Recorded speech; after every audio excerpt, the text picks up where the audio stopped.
एकं शास्त्रं देवकीपुत्रगीतम् एको देव देवकीपुत्र एव एको मन्त्र तस्य नामानि यानि कर्मावपि एकं तस्य देवस्य सेवा हरे राम राम राम हरे हरे हरे कृष्ण कृष्ण कृष्ण हरे हरे। बोलिए योगेश्वर श्री कृष्ण भगवान की जय। आइए, स्वागत है आप सभी का अपनी भगवत गीता जी की इस जर्नी में। हम अपनी इस जर्नी में चैप्टर नंबर 16 पर हैं, विच इज़ अबाउट देवासुर संपद विभाग योग। इसमें देव और असुर की भिन्न भिन्न प्रवृत्तियों का वर्णन किया है। तो अब इस चैप्टर का हम श्लोक दर श्लोक आगे बढ़ने की कोशिश करेंगे। तो उससे पहले जान लेते हैं इस पूरे चैप्टर का ओवरव्यू।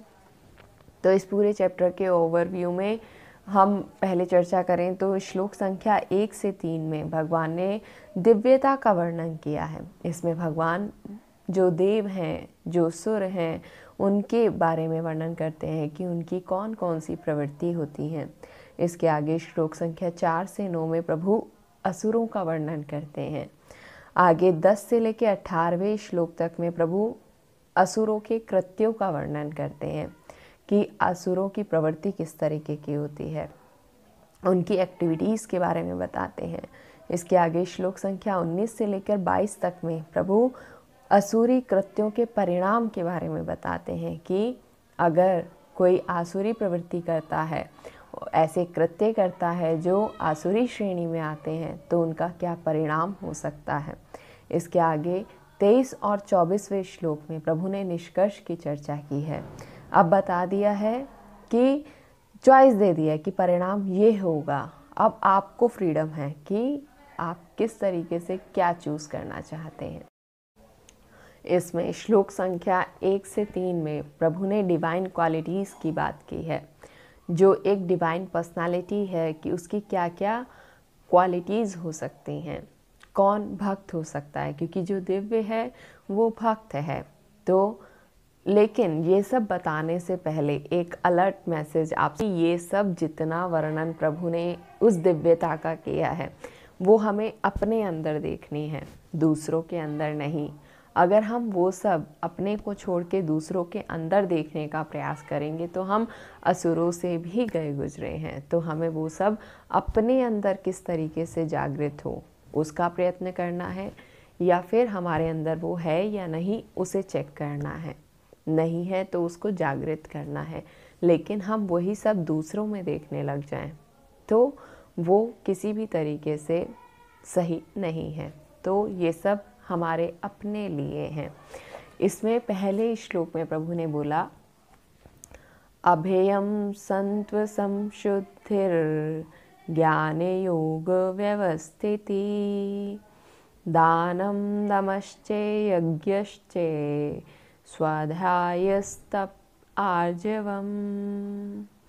इसमें सबसे पहले जिसकी चर्चा की है वो जो भक्त है, उसका सबसे पहला गुण है अभेय। जो भक्त है वो अभेय होना चाहिए, उसको किसी से डरने की आवश्यकता ही नहीं है। अभेयता उसके अंदर का एक भक्त वो है जो अभेय रहता है, डरता नहीं है, क्योंकि डरता वही है जिसने कुछ ना कुछ गलत किया होता है। सत्य हमारे अंदर एक अजीब सी ऊर्जा देता है और भक्त को तो अभेय ही होना चाहिए। अगर कुछ हमसे हो भी गया तो उस बारे में हमारा विचार उस तरीके से पैदा कर देना कि हमें भय से अभय तक का रास्ता दिख जाए। कोई भी अभय कब हो सकता है? When you aware about Thakur ji, जब आप उस परमात्मा के प्रति जागृत हैं तो आप अभय हो जाते हैं। जैसे कि प्रहलाद जी का उदाहरण हम लोग लें तो जब प्रहलाद जी को हिरण्याकश्यप के जो गण लोग थे वो पहाड़ से नीचे धक्का देने को तैयार थे और उनको बोल रहे थे कि तुम नारायण नारायण का जप बंद कर दो, क्योंकि अगर अब हमने तुम्हें इस पहाड़ की ऊंचाई से गिराया तो तुम नीचे सीधा पृथ्वी पर गिरोगे और तुम्हारा नाश हो जाएगा, तो तुम इसका जाप बंद करो। लेकिन जो प्रहलाद जी थे वो परमात्मा के बारे में, नारायण के बारे में अवेयर थे। उन्होंने कहा कि कोई बात नहीं, धरती तो बाद में आएगी, मेरा परमात्मा पहले आएगा। तो इस तरीके का विश्वास, इस तरीके की अवेयरनेस भगवान के प्रति, ये हमको अभय बना देती है। अभयता के लिए तो हम कहें तो जैसे हम किसी रास्ते से जा रहे हैं और अगर हमें कोई ट्रैफिक पुलिस रोक लेती है तो हम उसको बताते हैं कि हमारा तो यहाँ से लिंक है, वहाँ से लिंक है, हमारे चाचा जी ये हैं, हमारे ताऊ जी ये हैं। तो जब हमारे सामने कोई मुश्किलें आती हैं तो हम अपने वो लिंक्स ढूंढते हैं जो कि हमें बचा सकें। तो जब हमारे सामने समस्याएं आती हैं तो हमें उन समस्याओं को बताना है कि समस्याओं से बड़ा मेरा ठाकुर है। समस्याओं को बताएं कि मेरा ठाकुर बड़ा है, ठाकुर को ना बताएं कि मेरी समस्याएं बड़ी हैं। तो इस तरीके से अभयता का अपने अंदर भक्त जागृति करे, क्योंकि जो हमारा ठाकुर जी से लिंक है वो अपलिंक है, डाउन लिंक नहीं है कि हम बताने में घबराएं या शर्माएं। अगर हमारा लिंक हमारे ठाकुर जी से है तो हम सबसे ऊपर हैं। दूसरा जो इसमें बात की गई, उसके बाद अभय के बाद की गई है सत्व समशुद्धि। इसका अर्थ हम लगाएं तो इसका अर्थ है अस्तित्व की शुद्धता। जैसी भी आपकी स्थिति है उसी स्थिति में आप शुद्ध हैं। नर हैं तो नर के रूप में शुद्ध हैं, नारी हैं तो नारी के रूप में शुद्ध हैं, बालक हैं तो बालक पने के रूप में आप शुद्ध हैं, वृद्ध हैं तो अपनी वृद्धता के कारण शुद्ध हैं। जो जिस रूप में है वो उस रूप में शुद्ध है, अपने अस्तित्व की शुद्धता है उसके अंदर। दूसरों से कंपेयर नहीं करना है। जैसे कि अगर आम कहे कि मैं अमरूद होता तो अमरूद कहे कि मैं सेब होता तो नहीं, वो जिस रूप में है उस रूप में सर्वश्रेष्ठ है, वो किसी ना किसी का प्रिय है। तो इस तरीके से अपने अस्तित्व में, अपने में शुद्धता रखना।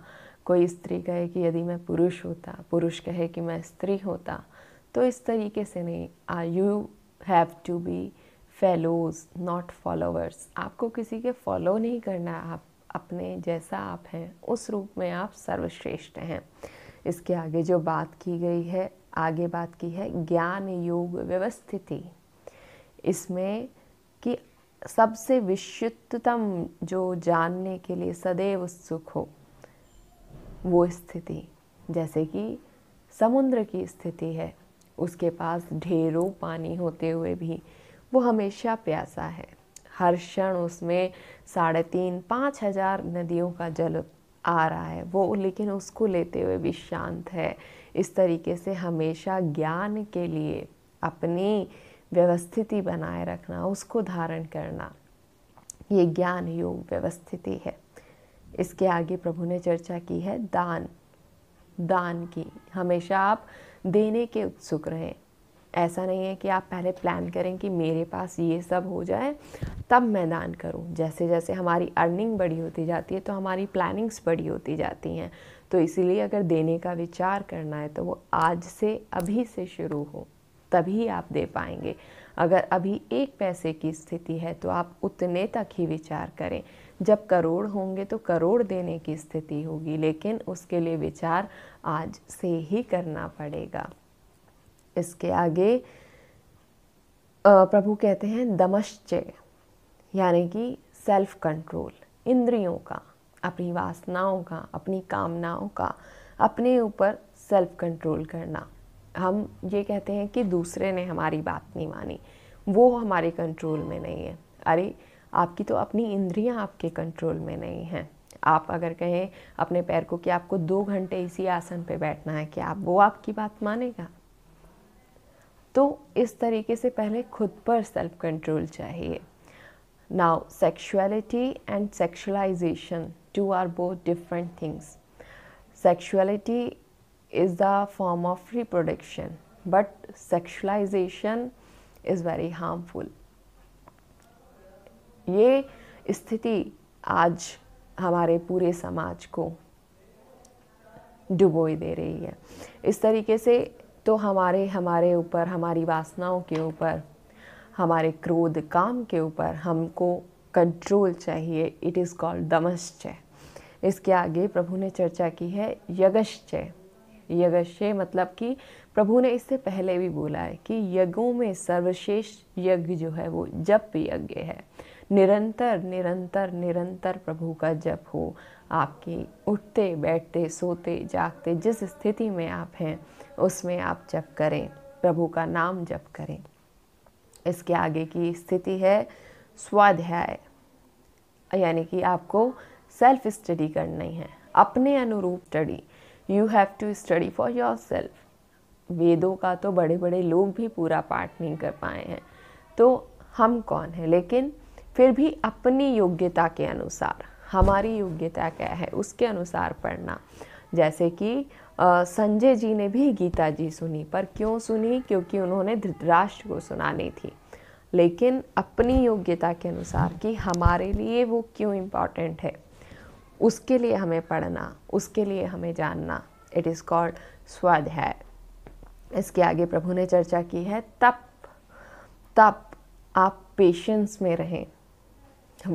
Volunteer you have to be discomfortable. जिस तरीके से एक वॉलेंटियर डिसकम्फर्टेबिलिटी में भी कंफर्टेबिलिटी का अनुभव करता है, जैसे इसका सिंपल एग्जांपल हम समझें तो कि जैसे हम जिम में जाते हैं तो वहाँ पे हम डिसकम्फर्टेबल होते हैं, बहुत वज़न 100 किलो का वज़न उठाते हैं, 20 किलो के डंबल उठाते हैं, तो ये डिसकम्फर्टेबिलिटी है, लेकिन वो हमें कंफर्टेबिलिटी प्रदान कर रही है। हम वो अपनी मर्जी से कर रहे हैं, पेशेंस ला रहे हैं अपने लिए, क्योंकि उससे हम लोग फिट हो सकेंगे। तो ये एक तरीके का तप, आप अपना तप करें अपनी इंद्रियों पर, अपने खुद पर पेशेंस रखें खुद में। इसके आगे बात की आर्जवम, आपके अंतःकरण की सरलता, आपकी स्ट्रेट फॉरवर्डनेस इज कॉल्ड आर्जवम। आपकी स्पष्टता, आप जिस रूप में हैं आप उसको स्पष्टता के साथ कह सकें, आप अपनी बात स्पष्ट रूप से सबके सामने रख सकें, ये आर्जवम है। इस तरीके से प्रभु ने पहले श्लोक में दिव्यता के इतने गुणों का वर्णन किया। इसके आगे दूसरे और तीसरे श्लोक में भी प्रभु ने दिव्यता का ही वर्णन किया है। उसके आगे हम कोशिश करेंगे उसके नेक्स्ट सेशन में। तब तक के लिए श्री राधे।